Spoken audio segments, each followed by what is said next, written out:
Okay. Go back.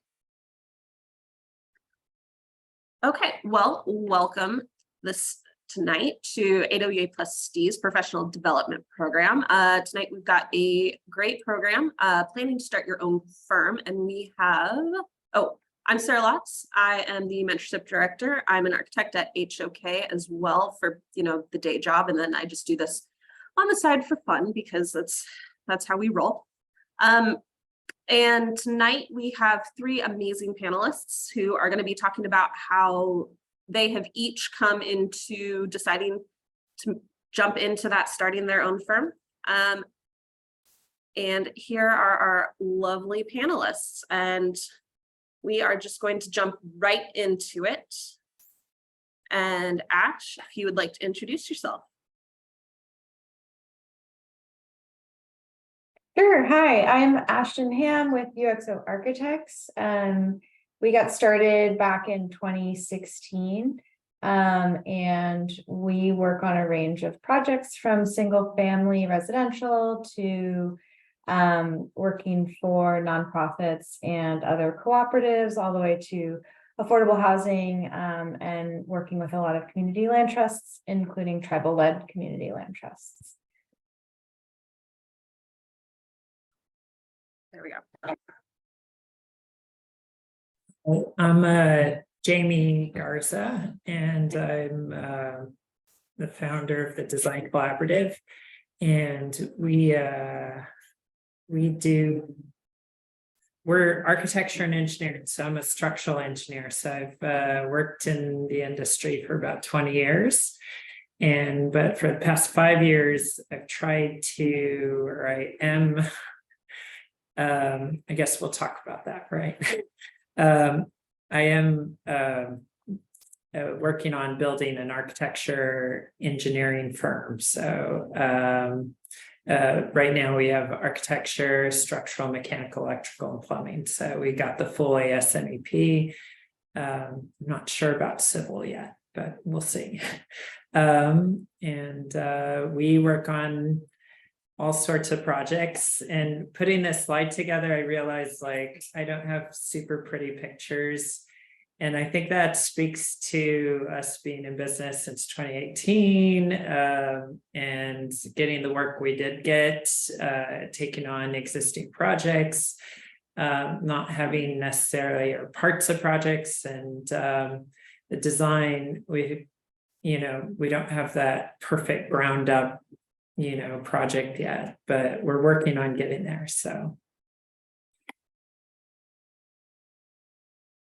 hi, my name's Susan Wampa. I'm a founder and principal of Wampa Design.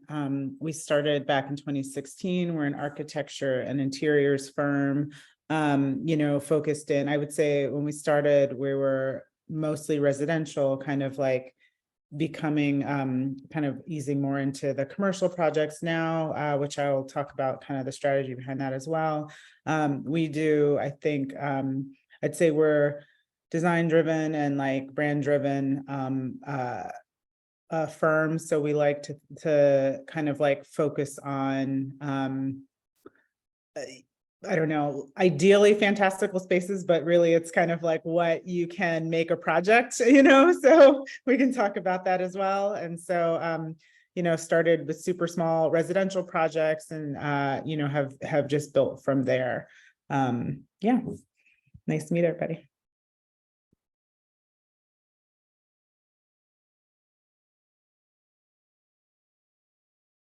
So yeah, I recently published a book and it's coming out this fall, and we're organized as a worker-owned cooperative, and California's first architectural cooperative and kind of one of only 12 in the US.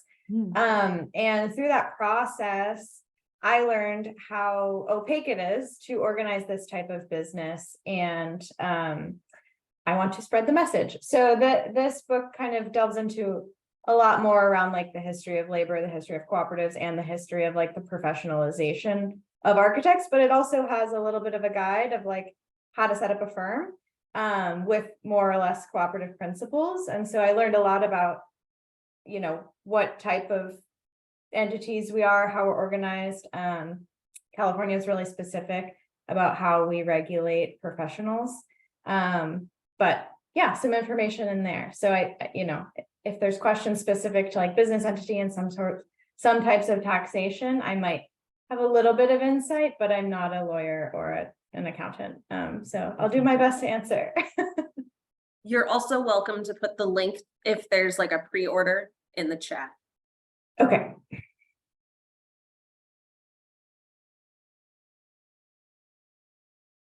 And the design collaborative. So I think Ashton could speak more to this. It was great to have her chime in on just the different firm structures, because, when I was starting this firm, I needed to start it very quickly, had a project right away, or a client that wanted to give us a project or give me a project right away.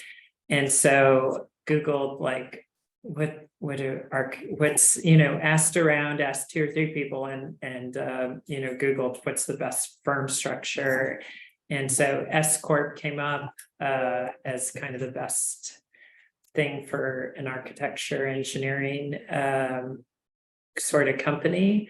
But I've discovered that as you get further, as you grow and you have other tax structures, maybe there are benefits to being other sorts of corporations, like a C Corp or cooperative, or I guess everyone should read her book, because I think it would be helpful to have someone that has done a bit of research on it, or just talk to someone knowledgeable about it.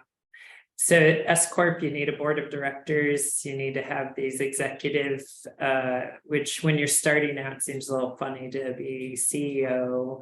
I'm currently the CEO and CFO, and we have a COO. I put CEO twice, so I didn't put the COO. That's funny. They're not important. Don't worry about them. I'm joking. And then, we spent last year figuring out our titles in the firm and putting real meaning to them. I think I've grown up in this industry and everyone has had different titles and they mean different things and you get paid differently, and some titles are a little BS sometimes. So we really dug in and made our senior architect, senior engineer mean what we want them to be. And same with a principal's like a partner that we want to share ownership with and get to that level and be a leader in the firm. Senior architect engineer, we acknowledge like it's the same thing as a project. It's different than a project manager, and there's 2 different tracks. So they're more experts on design or engineering expertise versus wanting to manage projects. And it was interesting to acknowledge that and put that in the handbook. And then we are kind of, as Susan and Ashton both noted or will note, we're mission driven. I love having this, being a part of this company and trying to grow this company, because we are trying to provide integrated, holistic design. And it sounds or buzzwords, but it's really hard to do. And it's like I get up every day and am very, very excited and passionate about trying to do that. Maybe there's a better word for integrated. So as the other 2 panelists talk, I can maybe there's another cool word I can use instead of integrated. But anyway, we can move on to Susan. I gave a little bit of this Ashton. already. Yeah. I'll just go really quickly. I could talk for hours on end about architectural cooperatives, but I won't do that tonight. So, in short, what we're doing is we're hiring future owners. Every employee has a path to ownership. And so that's really important to our business model, our structure. In the state of California, we're not allowed to use the California Cooperative Corporation statute. So we are an S corporation, but we've tailored our bylaws. I don't know that any of that matters to anyone here today, but again, I'm happy to answer any questions around the cooperative. But for us, our business structure and our bylaws are like, we see them as a project. We visit them and like work on them and update them year after year. Every time we have an owner come and go, we kind of like rework a little bit. We're like, oh yeah, that didn't work. That kind of worked. It's really Ashley? important. Yes. Sorry, I have a question. Is everybody like a licensed architect, in terms of, because I know California has like to be a principal, you have to be licensed, or is that like part of the path? So that's like for a professional corporation, which is a subset of the general corporations, but I don't believe that within an S corporation, because that's really how you're just being taxed. I don't think that that is fully necessary. In the state of New York, for example, they have a design professionals corporation, which allows for 75% of owners to be licensed, but that 25% to be unlicensed. Oh, interesting. Yeah, so there is a little bit of flexibility. Mhm. But yeah, again, like how we're organized has really oriented the type of work and the clients that we are working with. And some folks are seeking us out because of our orientation towards cooperatives. I'm also an S Corp. That seems to be the way to go. At a certain point, I started as a sole proprietorship. I think I only became an S Corp in 2020, even though I started in 2016. I also started my business as an interior design business, because I actually started my business before I had finished my licensure, had been fully licensed. My background actually before architecture is interiors, so it kind of made sense. I was like a little bit chill how I started. I didn't have like a strong mission. I was just trying to kind of like survive and figure out what I wanted to do. And so it became clear that, to have more range, that obviously that was necessary. I only say that because I know a lot of firms don't necessarily encourage licensure, and in terms of like giving you the time and like support to do that. And so my whole career, it never seemed important. Most architects I worked with weren't licensed. And so when I started my business, it became clear that that was like very necessary.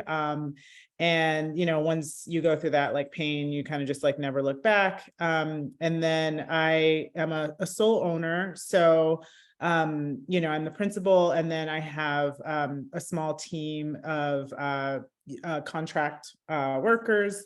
They're all designers in terms of like the label, because like in California, you're not supposed to call yourself an architect, even though they're mostly architect trained, so architecture designers. But in terms of, I think once you have a business, you start being concerned very much about liability and who's responsible and like that, who carries the insurance and that kind of stuff. So that's really kind of like why you kind of cross all your T's and dot your I's and just make sure, you've kind of gone through everything.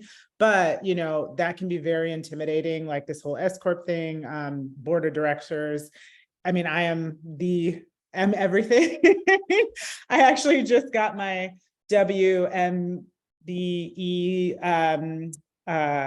certification after like years of not really like it's a huge pain, but in the end it took like a week. I mean, it wasn't a big deal, but I like had to get it together, and I just never did until I was forced to. So I think like if you start slowly, it's much less intimidating, because like, half the time when you start your business, you want to even see if you even like it first. Like I encourage people to try it, but you don't have to, have a business, So yeah, so anyway, so going on to that, we're a combination of architectural designers and interior designers, because our services are architecture and interior design. And then kind of the benefits of that are, I tend to attract people that really want flexible schedules and independence, and people that are interested in learning kind of how to kind of have their own small business. And so I'm pretty transparent about that. And I actually based my model off of a woman I met through the AIA, who she's had a firm for about 20 years. And, you know, so she's a bit older, but like in her generation, you know, once you had a kid, you were like pretty much like blacklisted. So she had a lot of like mothers work for her that couldn't work full time. And that's kind of where my model came from as well. Like, one of, you know, my most like treasured, you know, collaborators, like does not have many hours, but like when she shows up, like she kills it, you know? So just kind of like celebrating people for what they bring to the table. And it definitely does take a lot, I would say, more work to do that on my end, but for me, it's worth it. And I get benefits as well. So that's it.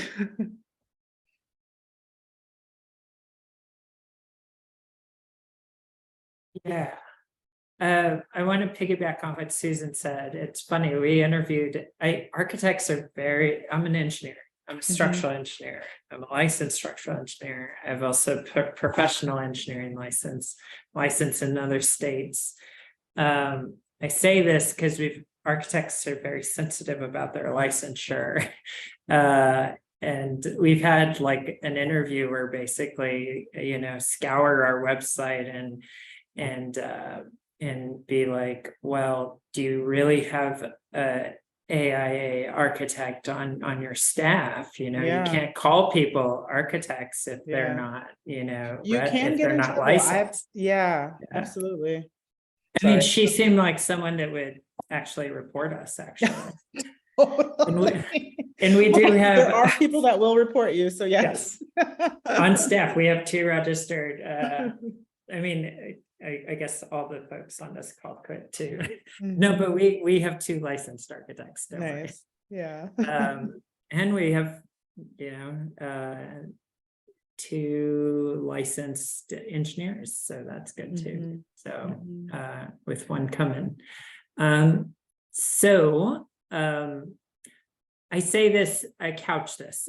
I don't think you need a lawyer, but you might need a lawyer. So you have to, so like, let me go back to that. So you don't really need a lawyer to start a business. So when I Googled like how to start a business, there's these registering agents, there's these like even Rocket Lawyer.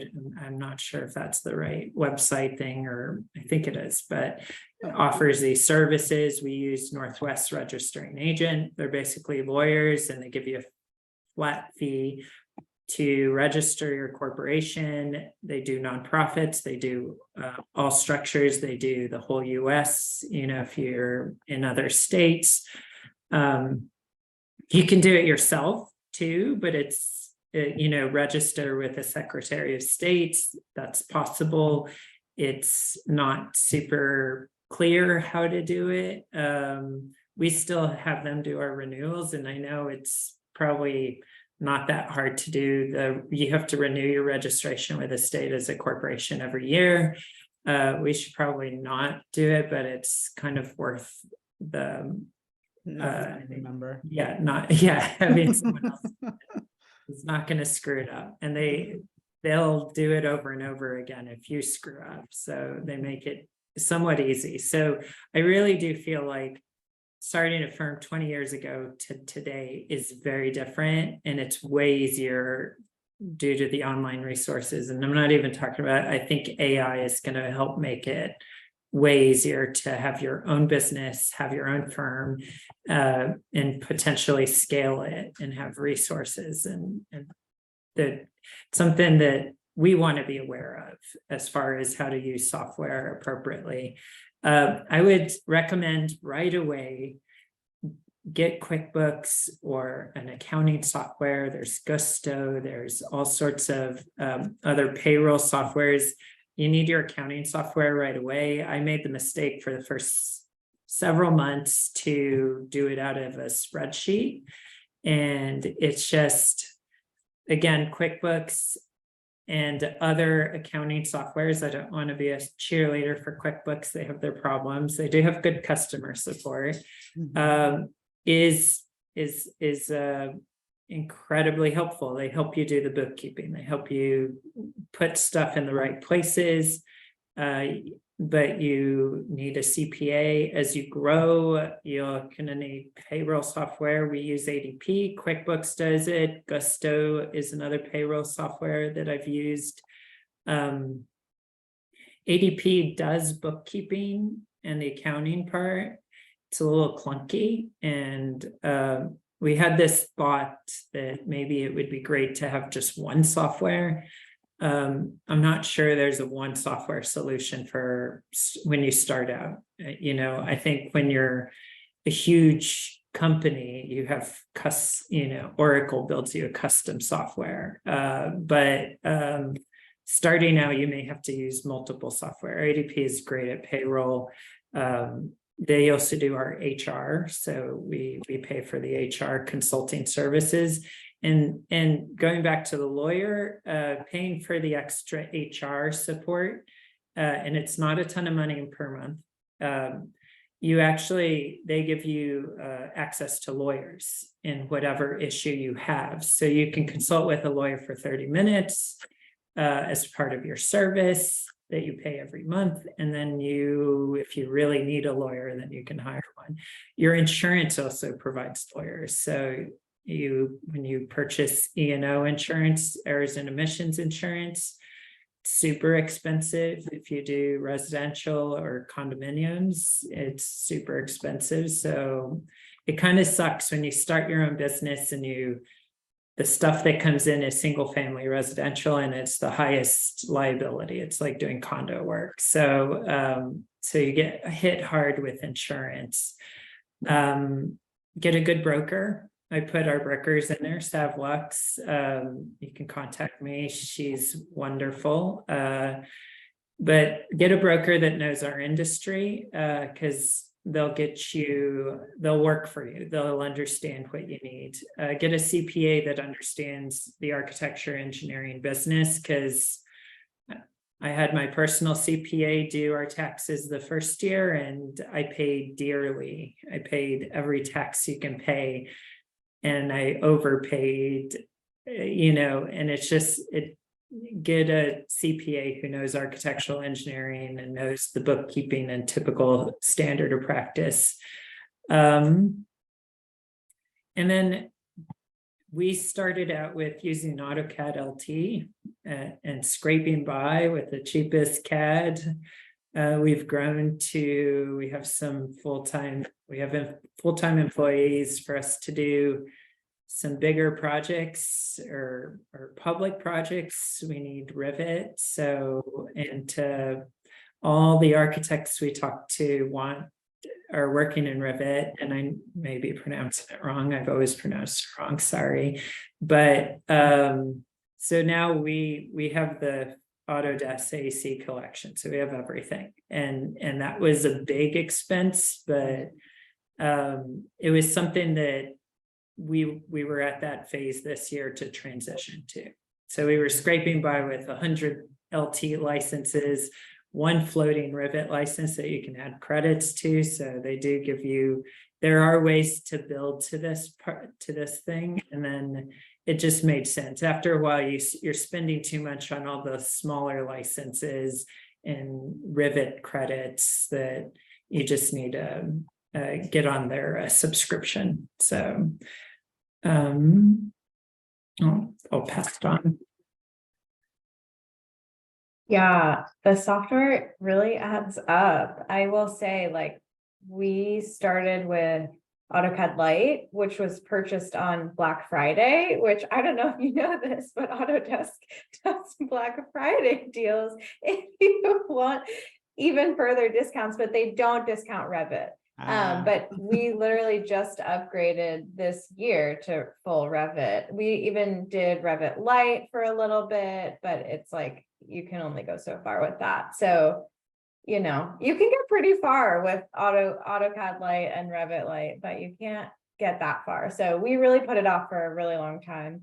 And it is so expensive. But this is also part of our dream of like the larger cooperative movement, is that we can like go in with other small firms and potentially like go to Autodesk and say, we've got 20, we've got 30 people who want, you know, like buy it in bulk and get the discount, because they only give you discounted Revit for any purchases over 10 licenses. But as small firms, like we don't often have the need to buy 10. So if all of us are buying 2, we could potentially all go in together and just get a cheaper product. But that's like my future dreams of creating this cooperative network across the whole state of California. But anyways, I think also in terms of the other like accounting software and everything, we also use QuickBooks. We use Gusto for payroll. We had a CPA obviously from the beginning, but we didn't have a bookkeeper. Our CPA was kind of saying like, once you hit around like $200,000 of sales, that's like a good point to get a bookkeeper. And so, you know, our first year or maybe even 2 years, we didn't even hit that much. So once we hit that mark, we went and got a bookkeeper, and it was like very helpful. And I've never looked back. So bookkeepers are great. I would say for insurance too, it wasn't the first thing we purchased. I started off just as a sole proprietor, kind of like Susan.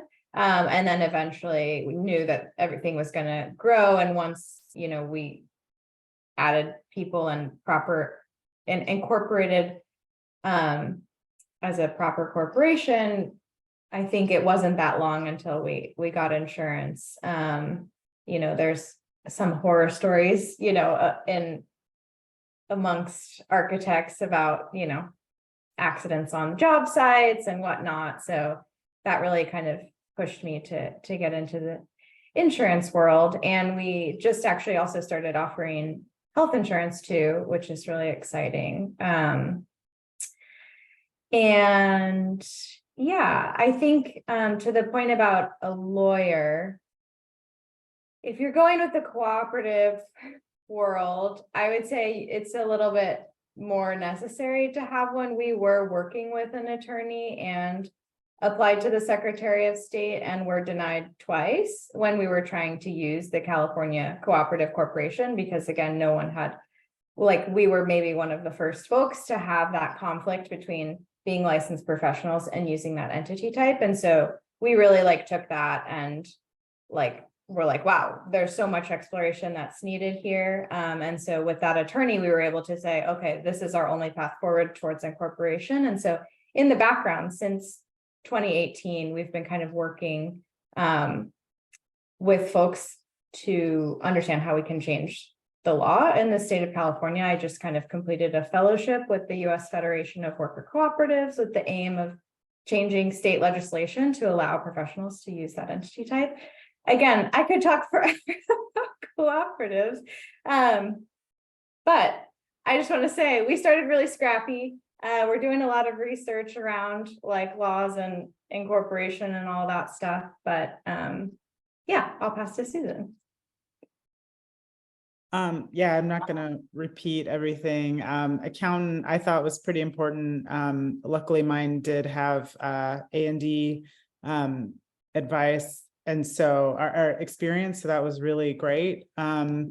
Bookkeeper, I only got one recently and definitely haven't looked back. The spreadsheets is like such a bad look. Like every year at tax time, I'm just like stressed. My husband's looking at me like, why didn't you put anything? Like, why didn't you track it? And I'm just like receipts everywhere. Like it was a mess. So you know, it's expensive, like in terms of you're just like, wow, really monthly you're doing that. But like, you know, it's one of those things that I think if you look at everything in terms of like your opportunity cost of your time, you know, that time, if you spend like this amount of hours per year on this, what could you spend doing that? You know, could you be doing business development? Could you be like growing your business? So that for me is a hard lesson really about everything in business, is that really if you're whatever you're spending your time on, you're giving something up. So make sure, and obviously it's not a hard and fast rule because like sometimes it's good to learn, but just make sure that you, if you penny pinch so much, you might be losing opportunities because you're distracted. Speaking of that, the only thing I would also have to add is I have a business coach. I got one probably right as the pandemic started. And because I don't have a business partner, so I don't really have people to bounce ideas off of if I get in situations where I maybe need some advice on how to handle like someone that works for me or a client, or like really just need to clear my head, or just that it's been really kind of invaluable to have that person, not an A&D person at all, just like someone who has like, I think works in the startup world or something like that. I spent quite a bit of time when I first started my business, just like reading books on business and architecture, other industries, just trying to understand really how everything works. And granted, obviously still learning things, but I think that kind of allowed me to reimagine kind of how, you could structure your, firm, or just like your approach to work, that kind of thing. And also Revit was like amazing. I've been using Revit for the beginning. The only reason I've able to have a firm was Revit. Like we basically, when it was just me for a while, I could do a shit ton of projects for like, the amount of work to output was like, just like a non-starter. So it's a really painful, and I actually pay for Revit like January 1st to get like to the next tax year. But that means like every New Year's Day, I wake up to like a big Revit. It was kind of a mistake, but like, yeah. So if you're, I think if you don't know Revit, learn Revit. I mean, depending on where you are in your career, obviously. It can, well, that being said, like the way you run your business, architecture design is all about is time-based. So for me, Revit made us profitable because our like time strategies are really kind of like lean and worked out. So that's it.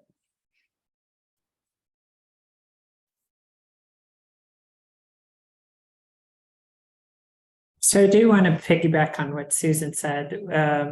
I've worked with, we currently have a management coach, and that is, again, they're not in our industry either. They're in the nonprofit world, but they're which is good because they're very mission driven and we're very mission driven.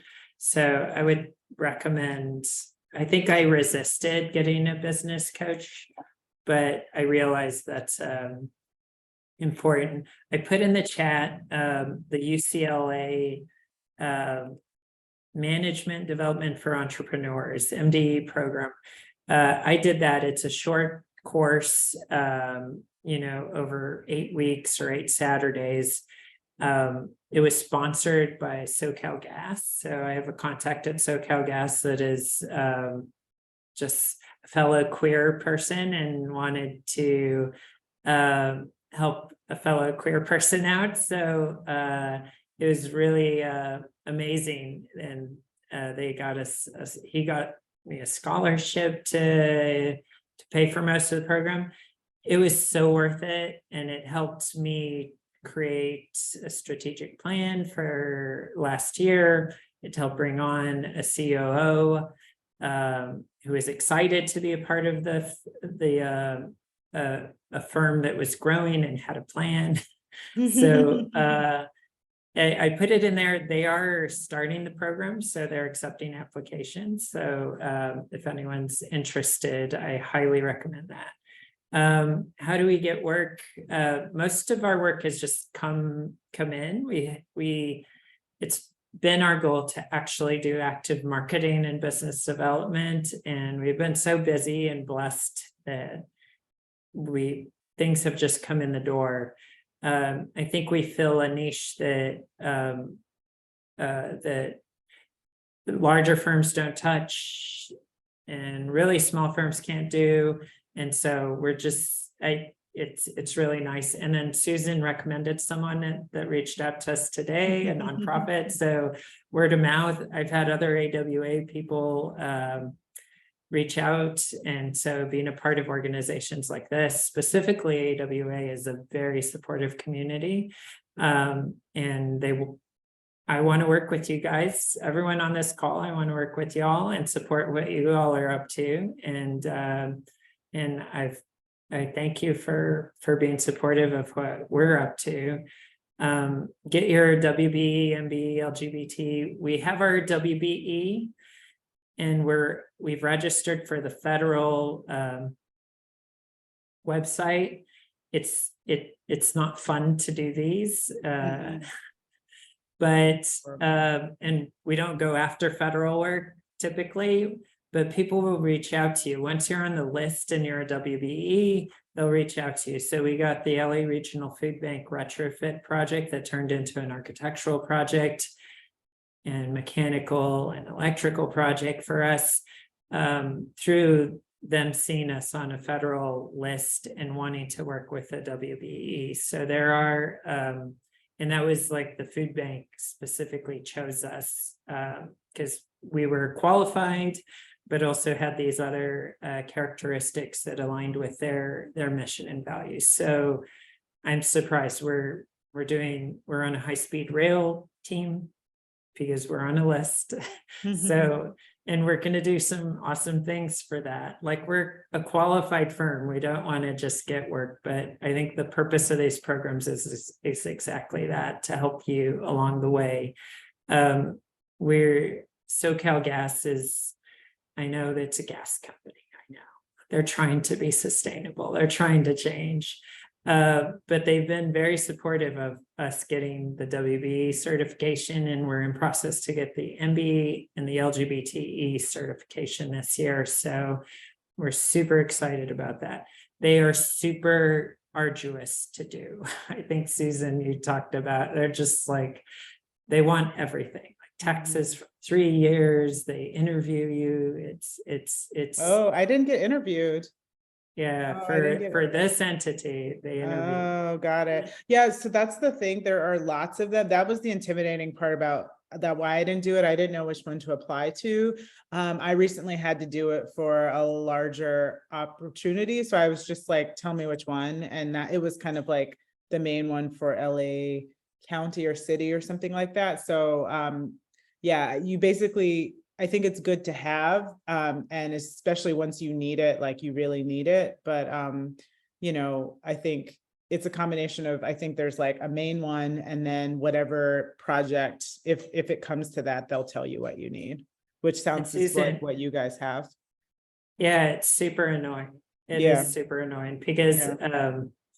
the SB is through the state of California, and we're micro SB, but the WB is through the Supplier Clearinghouse, which Yeah, is something that goes with the public utilities. So Mhm. utilities throughout the country, and the MB and LGBT we're going through is through the Supplier Clearinghouse. The federal work acknowledges, I think there's a ton of federal funds that are for minority business enterprises. And I'm not really sure if it's the same as the MBE from Supplier Clearinghouse, but you get it through Caltrans. The Caltrans application is not computerized. Of course. So it's a paper application. So everything in the world is computerized. Even if it's clunky, it's computerized. But like, you have to submit all these forms like via email, I guess, and it's just insane. And you have to like fill out this paper or PDF application. It's insane. So I haven't done that, but and I think like just to not scare people off, like I've been in business like almost 7 years, and I literally just did it like this month. So you don't need it. All of my clients have been private up until now. So if you're doing single family residential, it's not a thing. So it's really as you want to grow, or if you specifically want to go after those opportunities, or so I was intimidated for a long time. So Yeah. I think like, you don't have to do it. I was like, I don't need to prove that I'm a minority or a woman, but apparently you do. So We actually like applied, we've been like the LBE with different like municipalities. But we actually like recently applied to the Supplier Clearinghouse WBE one, and had to give up, like we like withdrew our application because we've moved a few times and had significant ownership changes. We had an owner leave and a new owner come in, and what the hell's going on? And so yeah, we kind of waited, or we were waiting until taxes happened for 2022 to be able to say, okay, this is where we're at. This is like the most accurate thing. So we conceivably should apply again, but it was such a pain in the ass. yeah. I I didn't don't think know. about that, like me, but as a sole, owner versus multiple, it's a lot more complicated because then it's like times X number of people that are the owners. So, yeah. Yeah, and I think the moving location too, it was a nightmare. And so we'll, eventually we'll do that again, but I don't, I'm not in a huge rush, but I think, going towards the work, because we have worked a bit with different municipalities but we've been able to get away with the various like local, which are a lot easier in my experience to fill out. It's like you send them some information, but the supplier clearinghouse one was pretty It's hefty. intense. It's really intense. I would yeah, I say, think- just yeah, to go ahead. add that to Ashton, is like, it's an intense process.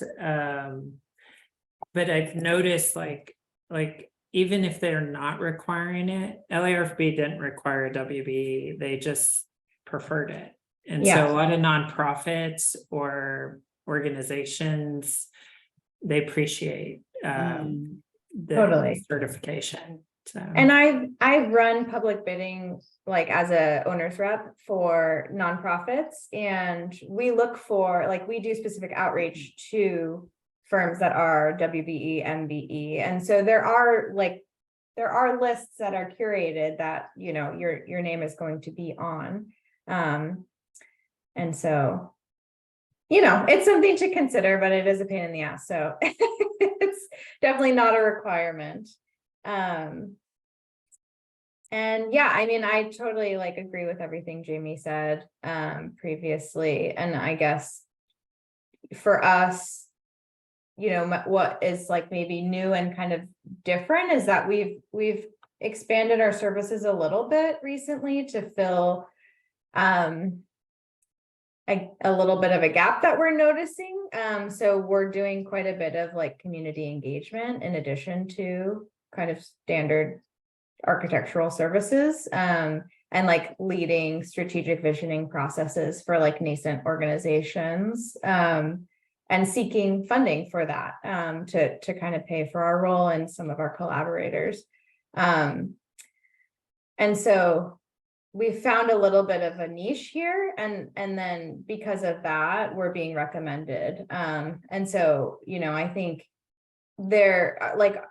I would say from when I started UXO way back in 2016, we're a very different organization. And the work that we were getting at the beginning was kind of single family residential being circulated in those networks. And we've really grown and expanded the work that we're doing. And so now we're kind of circulating in different and newer networks, and still also getting some feeling about some of the single family work, but also turning some of that down. And that's a really new place to be in, because I think starting out, it was okay, got to take everything and say yes to. And we had, some pretty unfortunate client experiences, saying yes to a lot of projects that may have had some red flags. But, you live and you learn, and you don't get paid enough.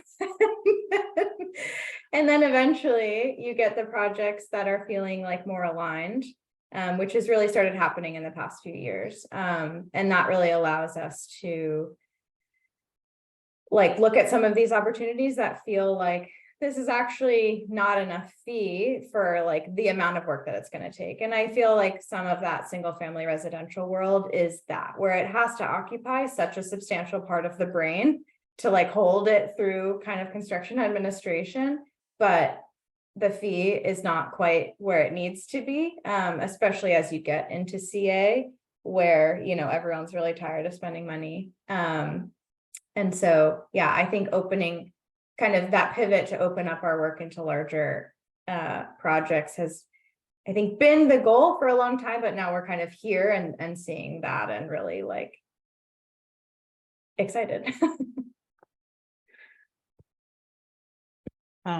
Yeah, same, getting work, networking and project types. So when I started, I focused on single family. I didn't really start with a mission to like have a big firm or anything. I was just trying to kind of like manage burnout and just kind of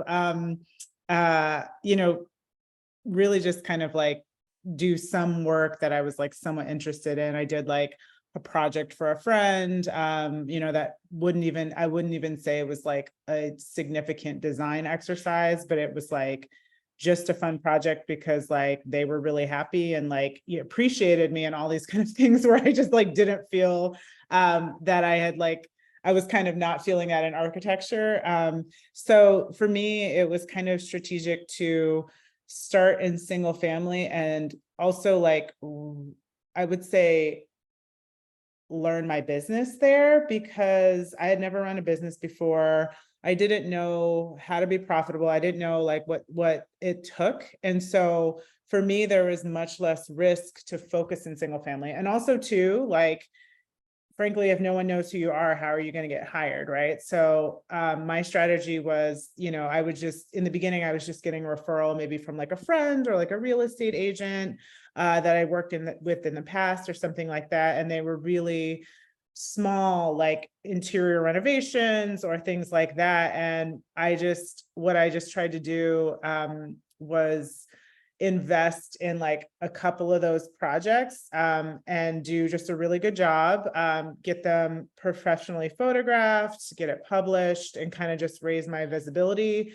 And through that, I was able to kind of expand how I got work because it's also from people referring you. And now it's like, I'll get work from people that found me in like Dwell or like some other magazine that like, and that's actually the best because those people are coming to you because they like your design aesthetic. Because in the beginning, and it still happens, somebody's like, I heard you're an architect, like, I need some like, yeah, I need an architect. And you're like, okay, well, have you looked at my work? And some people don't even look at your work. And so those I found were like the most painful projects because I would often, I realized that I was more design driven and like not every project is necessarily about that. And that's okay. And I think that like, for me, that was a hard lesson because I had to develop my like sensibility of like the type of projects and clients that I wanted, and then figure out how to get visible to them. And then also figure out like, is this a good project? Is this a good fee? And I would say like,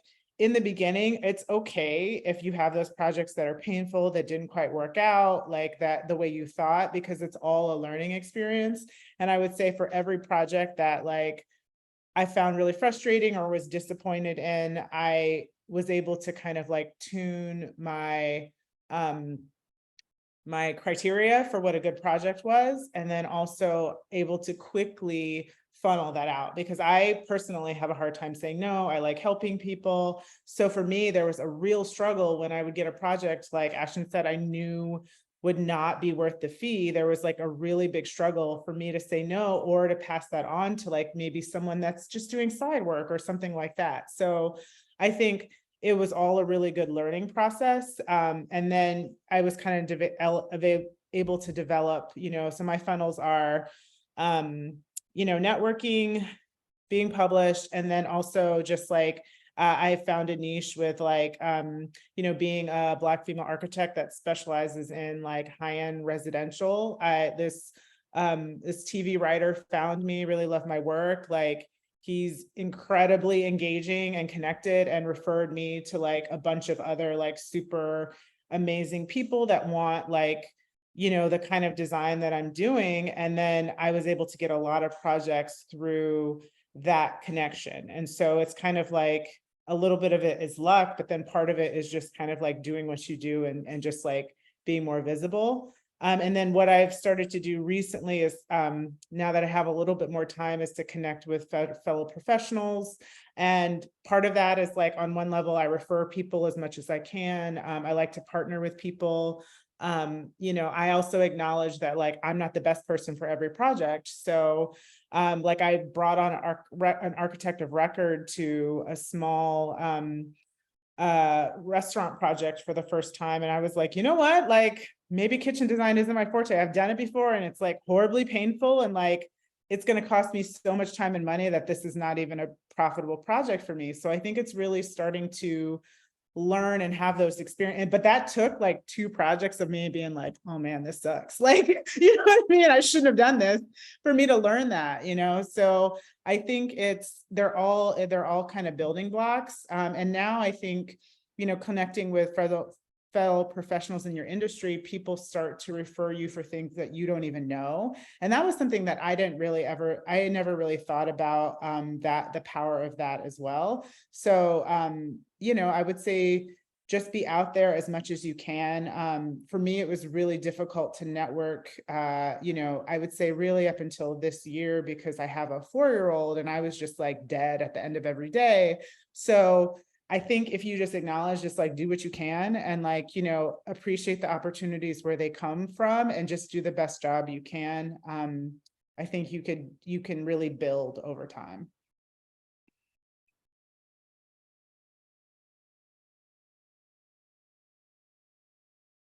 Okay, so why did I do this? I got fired, so I had to start a company right away. I had a client and I got fired, so that's like one of the reasons. But it's incredibly fulfilling. I don't know if I'm like, we're on year 5. I hope this survives. I hope this idea survives. I feel like I have the idea to like really be passionate about architecture and engineering, about design, about why I was why I went into this industry. And I feel like I can finally contribute, not working for a firm, and I have a say, and I can risk everything and contribute. Amazing. Yeah, I think for me, it was a really big way to challenge the system. I didn't see practice kind of existing in a way that I really wanted to participate in. So it was kind of, how can I formulate this and test this model, the cooperative model? And this might be the queerest thing I've ever said, but I'm also an Aries sun and a Capricorn moon, which is like really an intense like entrepreneur combination. So, okay, there you go. I'm sorry, that was amazing.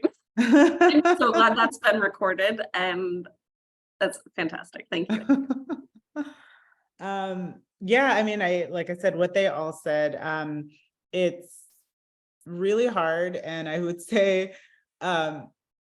you're not always going to feel like you're successful or that it's worth it. But for me, it was about kind of creating the life that I wanted in terms of like, my own flexibility, in terms of kind of like seeing my vision in the world, in terms of like connecting with clients that were kind of more reflective of who I am. I really think that, say being able to show up as your full self and finding clients that share that connection. Like I didn't actually really know that existed in like my entire career. I thought that there was like one type of client because I had apparently worked for very similar types of firms. So, I just didn't know that like there are a lot of people doing a lot of really interesting things. And for me to be a part of that makes me feel more connected to the world. And that's something that's important to me.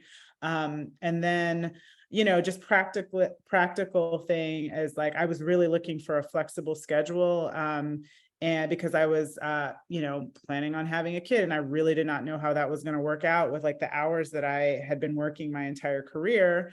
And I would say, some real like dark times in terms of like, I didn't take maternity leave because I got a project, and like, that's not how I would have done it, like, or recommended anybody to do it. But, you know, it also kind of like set me up for where I am now. And so it's one of those things where definitely wouldn't recommend something like that. But I also, you know, you kind of have one life and you make the choices you make. And I think that now, you know, I built slowly over time to kind of be in a place where I feel a lot of kind of like power and agency around kind of my place in the world. And then, yeah, and then just being able to connect with people is something that's really important to me personally. So.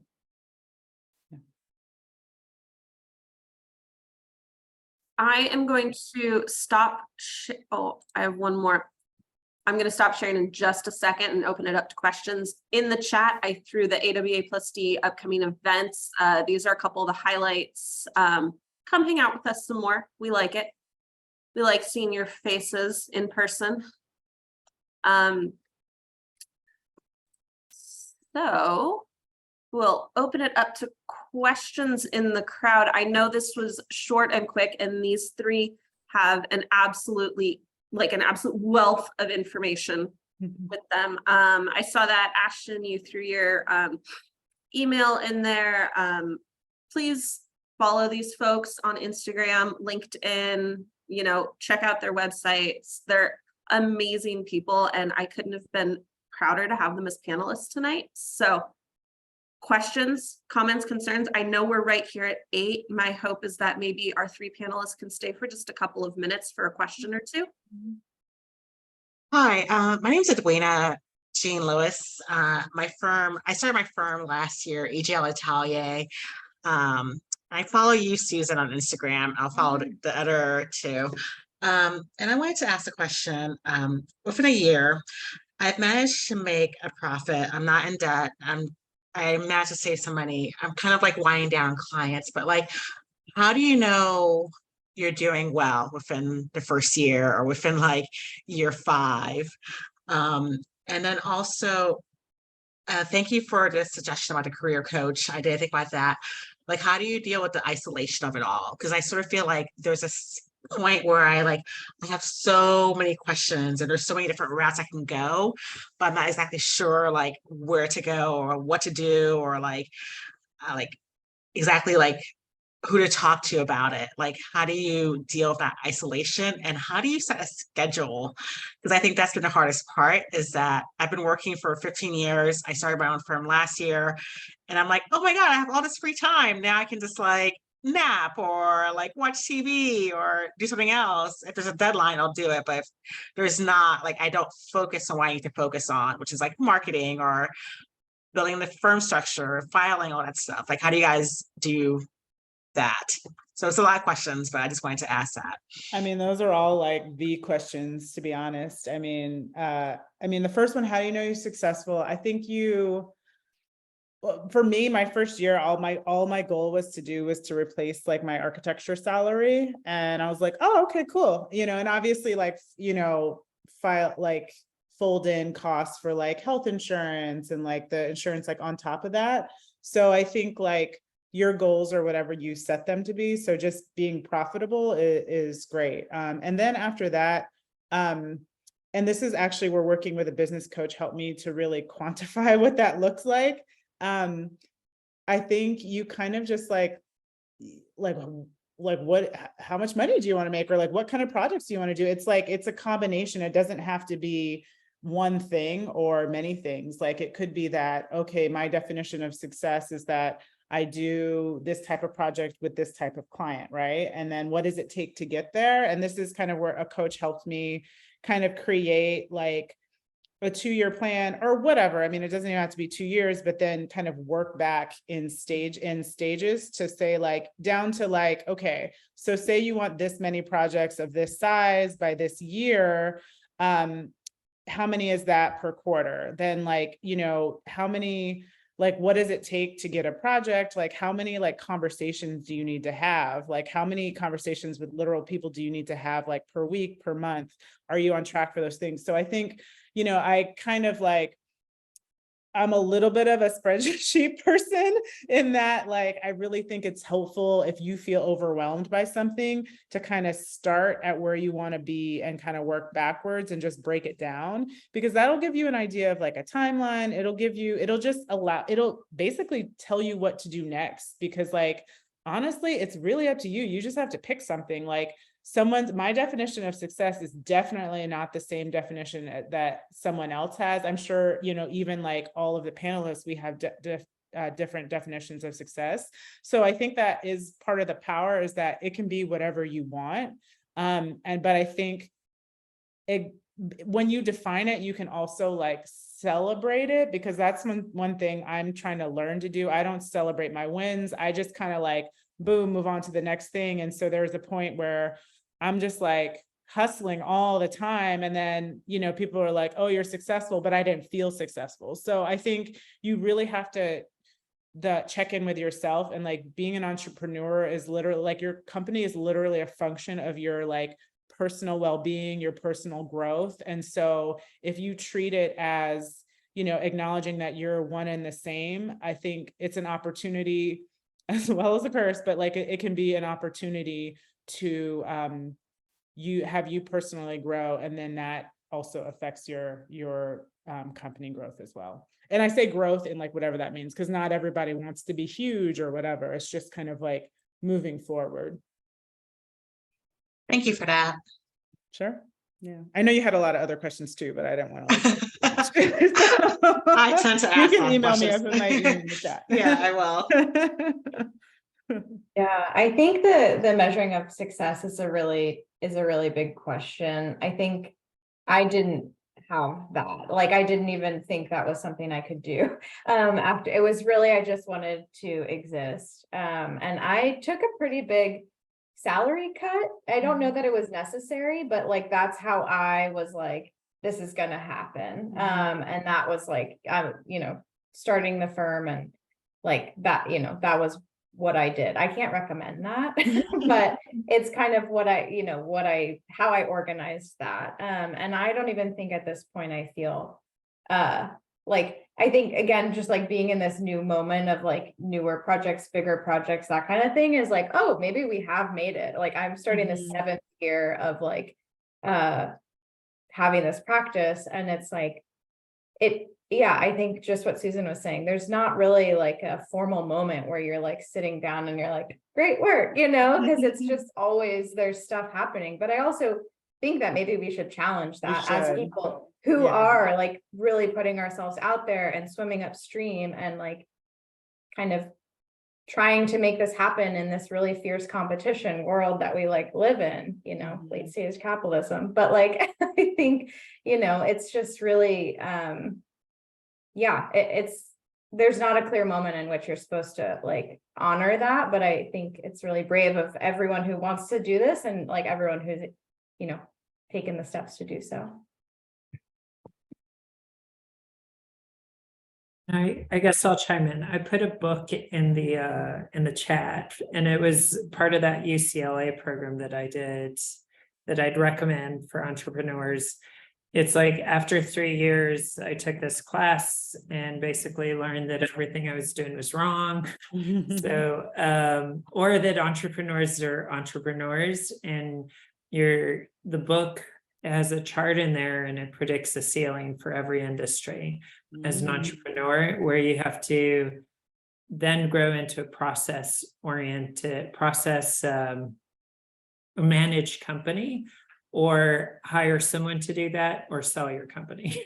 So you're going to hit a point where you have to like decide what you want to do, you know, in the future. When I started, I would joke I was semi-retired, you know, and I got all the projects that I wanted. I was happy, paid my mortgage, you know, had the car I wanted, and it was just like, I'm done, and I'm not really working that hard. I think what made me have a schedule is actually bringing on business partners, hiring full-time employees, and then you have to work a lot. So that's when I think I came out of retirement. Sorry, I also just want to add a tiny thing to that kind of isolation comment, because that's really real. And that's a huge part of why I wanted other business owners to make decisions with, because it's like chaos in here. And I really like to be able to like bounce ideas off of other folks. I think Yeah, we'll probably have time for one more question if there is one more, and then we'll probably have to wrap it up. I know this is one of those events that could just go on for the next 3 hours. Any other questions this evening? I'll ask one. When starting out, I feel like some people I know who've done it successfully had that one big project. They had like this sort of lucky connection.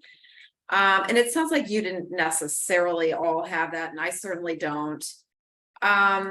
How did you kind of survive those first few years? Like, for me, that's always what stopped me, is that I've had to take the full-time job because I couldn't make it. Like, there's just no way.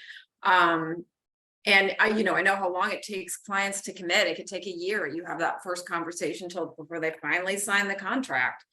And I found it too hard to juggle with a full-time job. It's just always been in the back of my mind, oh, maybe I could do this. It would be really fun, but the reality sets in. So how have people kind of just made it work during those early years?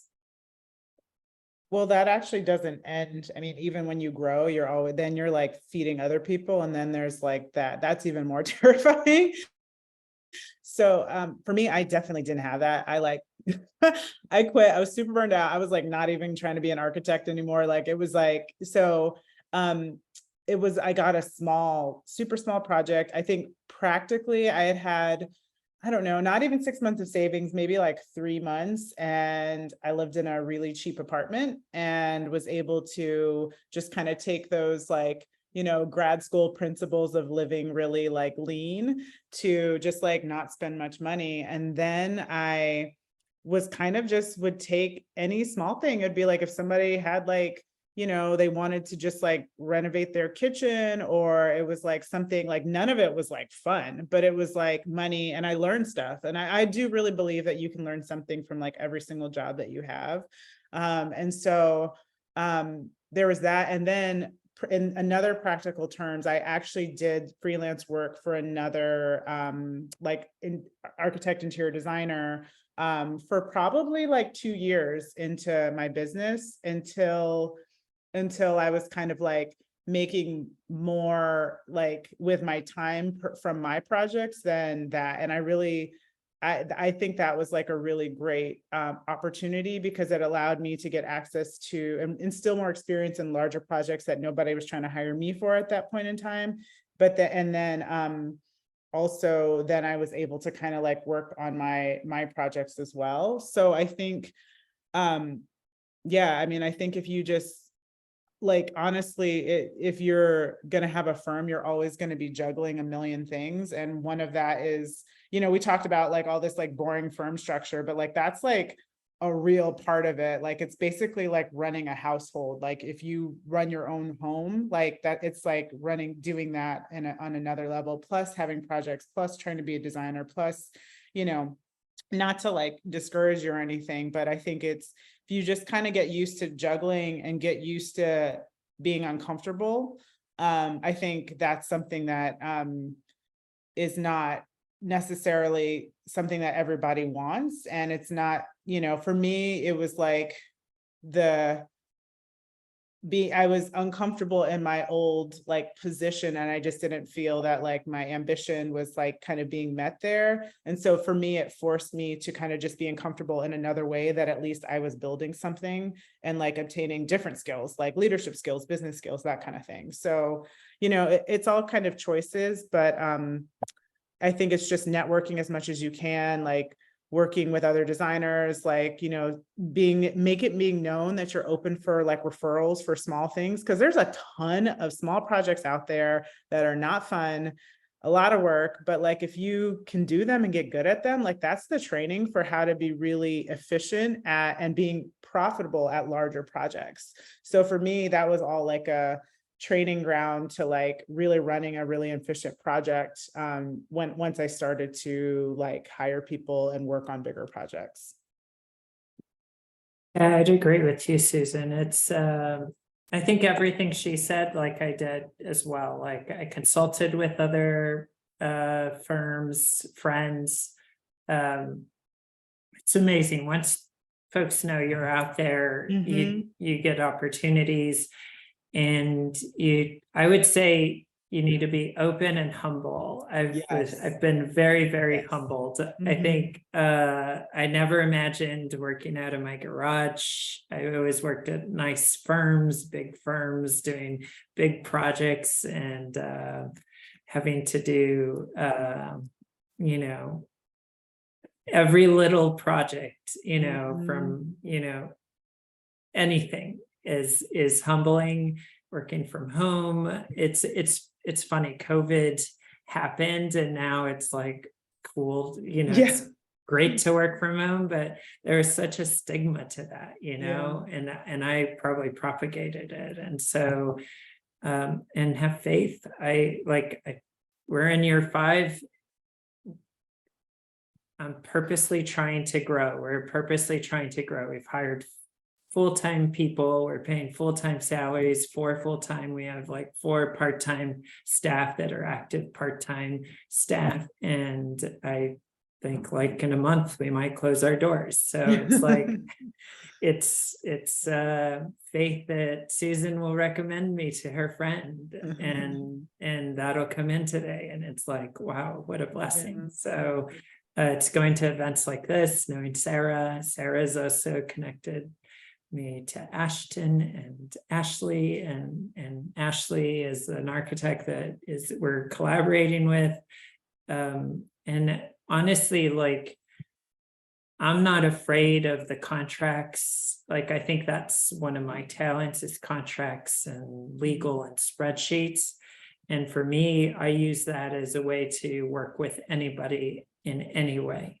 And that's what we tell our clients. Like, if you need me to dig a hole in your backyard, you know, I can write a contract for that and make sure it doesn't cave in, you know. But like, I guess being open and humble is, and have faith.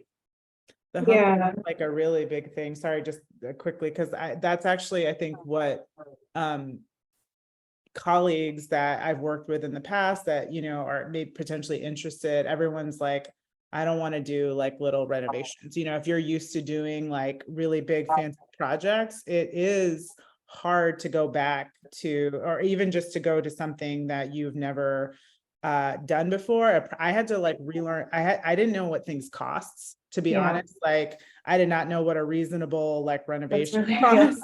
Like, it's just not, I mean, I never looked at a price before. I was like, oh, people have tons of money, you know? So it's like that. But I will say, like, I just built my house, and it was a pretty major project, and there was no way I would have been able to figure out how to afford to do that working for a super high-end firm, because the costs don't even correlate. So I think for me, that's a skill, and I get a lot of work being able to deliver a good project within a reasonable budget now, which a lot of, it's really hard to do, especially if you don't have that specific experience.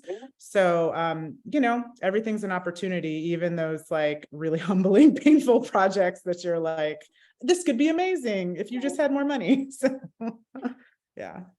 And I think everybody has a bit of a different tolerance for these ebbs and flows, because I think work is always going to like kind of slow down. Like, I don't know. I feel like sometimes my clients are all talking to each other and they're like, let's all go on pause right now. And then there's literally nothing, it's crickets. And you're like, don't have enough to do. And you're like, I guess this is when we update the website. And then all of a sudden they all text each other or something. And you're like, bam, it's go time. And everyone is like, let's go as fast as we can. We need the deadlines like last month or something. And at the beginning, those were like incredibly stressful because it's like, okay, I guess we're never gonna get another project again, and like this is the end. But somehow we managed to like hang on. And yes, there were like, you know, some freelancing moments and also some moments of like just like doing some metal fabrication and like taking it, you know, just like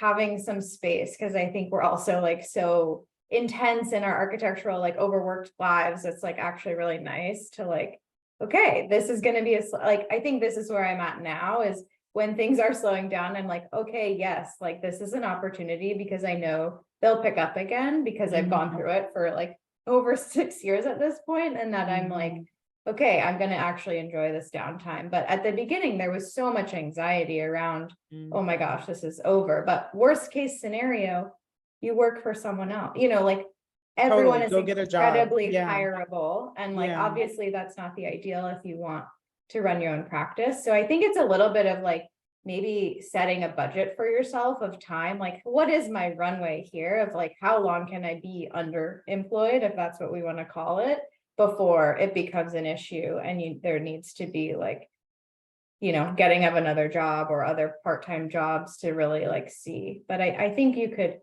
can plan it out like that, but also, yes, everything that Jamie and Susan said, tell all your friends that this is happening, because likely you'll get some referrals right at the moment where you're about to send the email that you need to get another job interview.